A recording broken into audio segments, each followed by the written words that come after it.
کیسے کر رہا ہے؟ کہا یہ گھر سے گھوڑی کو رجا کے لایا ہے، تو جب گھوڑی کا پیٹ بھرا ہے تو کیسے کھائے گی؟ یہ تو گھر سے اس کا پیٹ بھر کے لایا، تو گھوڑی کا منہ بھی نہیں چھا رہا کھانے کو، تو یہ کیسے کھائے گی؟ یہ فراڈ کر رہا ہے۔ محمد عربی کا غلام جلال میں آ گئے، پر میں جاؤں جس کی زمین سے چارہ کاٹا ہے اس مالک کو بلا لاؤ۔ وہ گئے اور مالک کو بلا لائے۔ حضرت شاہ سراج الدین چشتی نے مالک سے فرمایا تیری کھیتی سے نہ بغیر اجازت کے یہ چارہ کاٹ لائے تھے، اب یا تو اس کے پیسے لے لے یا مجھے معاف کر دے۔ اس نے کہا پیسے کیا لینے، آج یہ منظر میں بھی دیکھتا ہوں۔ اس نے کہا یہ میں نے معاف کیا۔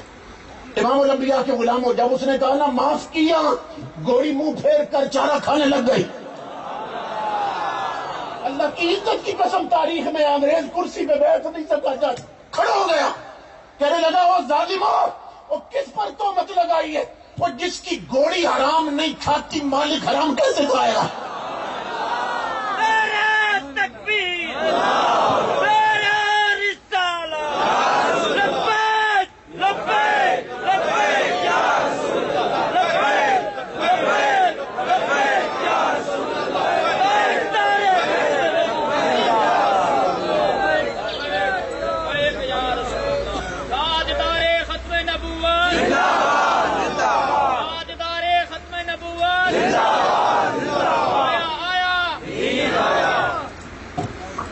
کس کو لائے ہو؟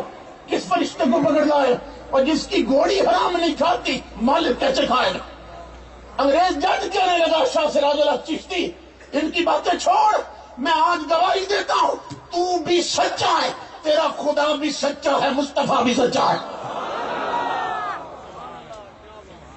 میرے آقا کے غلاموں، کبھی ہمارا کردار یہ تھا کہ ہماری گھوڑیاں بھی حرام نہیں کھاتی تھی، کہ آج ہم مکھیوں اور گھوڑیوں سے بھی بدتر ہو گئے۔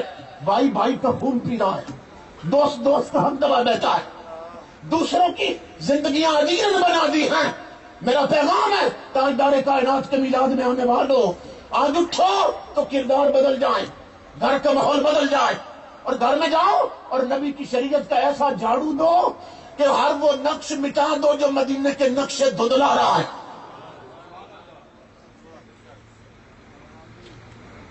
اپنی گاڑیوں میں شریعت کا جھاڑو دو، وہ سیڑھیاں اور کیسٹیں انہیں جلا دو، چور کر دو جنہوں نے مدینے کے راستے بھلا دیے۔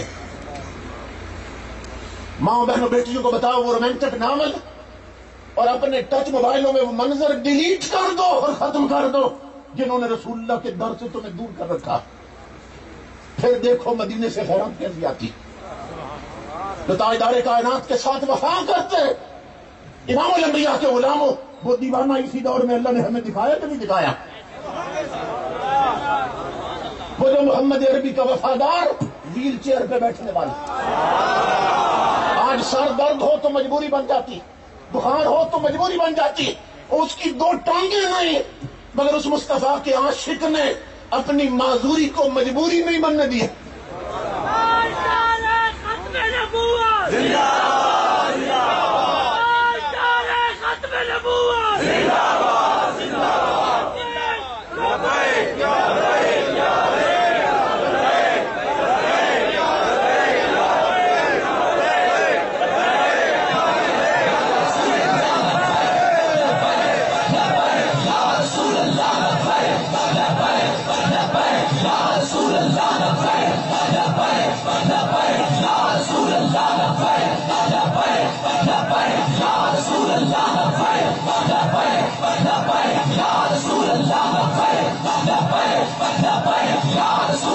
کے لیے مارے کھانے والا اور مارے کھاتے ہوئے ہنسنے والا معذور۔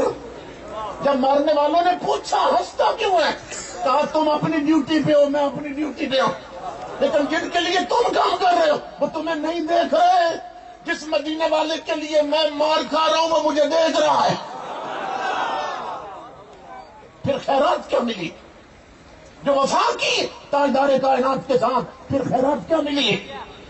آج ہم دیکھتے ہیں ڈاکٹر مر جائیں، انجینئر مر جائیں، جنرل مر جائیں، وزیر اعظم مر جائے، امام الانبیاء کے غلاموں کچھ دیر کے بعد ناک سے بلیڈنگ شروع ہو جاتی، خون بہنے لگتا ہے، میتوں کی ناک میں نہ روئی ڈال دی جاتی، سر سے کپڑا گزار کر تھوڑی باندھ دی جاتی ہے، اگر نہ باندھی جائے تو منہ کھل کے ٹیڑھا ہو جاتا ہے، یہاں سے گندی رطوبت بہنے لگ جاتی، کچھ وقت کے بعد میت اکڑ جاتی، رنگت تبدیل ہونے لگتی، غسل کے بعد بھی بعض لوگوں کی میت سے غلاظت نکلتی رہتی، مگر وہ محمد عربی کا غلام جو وفادار تھا حضور کے ساتھ، جس کی خیرات مدینے سے آتی تھی، وہ 3 دن تک اس کی میت پڑی رہی ہے، نہ ناک میں روئی ڈالی گئی، نہ منہ باندھا گیا، نہ رنگت بدلی ہے، نہ لاش اکڑی ہے۔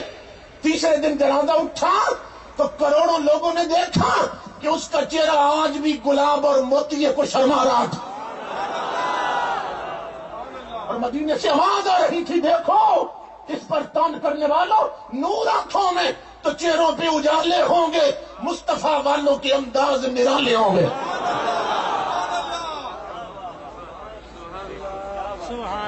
اس لیے میرے آقا کے غلاموں، اے تجھ کو سنبھلنا تو ہے اب وقت، سنبھل جاؤ، یہ وقت ہے، اب سنبھل جاؤ، اب تم نے وفا کرنی، اب وفا کرنی، اب ان ہاتھوں کو امام الانبیاء کے لیے وقف کرنا ہے، اور تاجدار کائنات کے غلاموں، یہ ہاتھ جب مور لگائے نا تو سوائے تاریخ کے لبیک کے سب کچھ بھول چکے ہیں۔ ہے تجھ کو سنبھلنا تو ہے اب وقت، سنبھل جا، اے بحر عمیق اپنے کناروں سے اچھل جا، غافل تجھے پا کر لے آئے ہیں پھر جال۔ یہ الیکشن کے قریب اب سڑکیں پکی ہو رہی ہیں، اب چوک بن رہے ہیں، اب نالیاں پکی ہو رہی، غافل تجھے پا کر لے آئے ہیں پھر جال، تو باز ہے بلبل نہیں، بستان سے نکل جا، باطل سے نہ ڈر، جنگ کے میدان میں اتر جا، رکھ حق پہ نظر، ماہو سریا سے گزر جا، کی تجھ کو حسین ابن علی نے یہ وصیت کہ مرنا ہے تو ڈر موت سے، جینا ہے تو مر جا۔ موتو قبل ان تموت، تاجدار کائنات کی دہلیز کے ساتھ، دین کے ساتھ اس طرح جڑ جاؤ وفا کے ساتھ کہ دنیا کا کوئی خوف اور کوئی طاقت اور کوئی رنگینی تمہیں حضور کے در سے دور نہ کر سکے۔ اگر یہاں غلطی ہو گئی تو پھر یہ تاریخی غلطی ہوگی، اللہ اور اس کا رسول بھی کبھی معاف نہیں کرے گا۔ اس لیے میرے آقا کے غلاموں، ان جذبوں کا رخ کر دو حضور کے مدینے کی طرف اور دین مصطفیٰ کی طرف۔ تو کی تجھ کو حسین ابن علی نے یہ وصیت کہ مرنا ہے تو ڈر موت سے، جینا ہے تو مر جا۔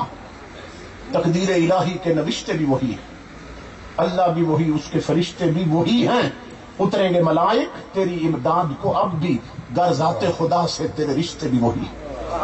اپنے رشتے بحال کرو حضور کے ساتھ، مسجدیں ویران ہیں انہیں آباد کرو، اپنے پاؤں کو مسجدوں کے راستوں پہ چلنے کا عادی بناؤ، چلتے ہوئے بھی زبان کو درود کا عادی بناؤ، پیشانیوں میں سجدوں کا نور بھرو، ماں بہنوں بیٹیوں کو شریعت والا پردہ کرنا سکھاؤ، اولاد کو سیکھنے کے قابل ہو، انگریزی سکولوں میں بعد میں بھیجو، اس کی گٹی میں نبی کا قرآن پہلے ڈالو، تاکہ تمہاری نسلوں میں حضور کا دین چلتا رہے اور حضور کی غلامی چلتی رہے۔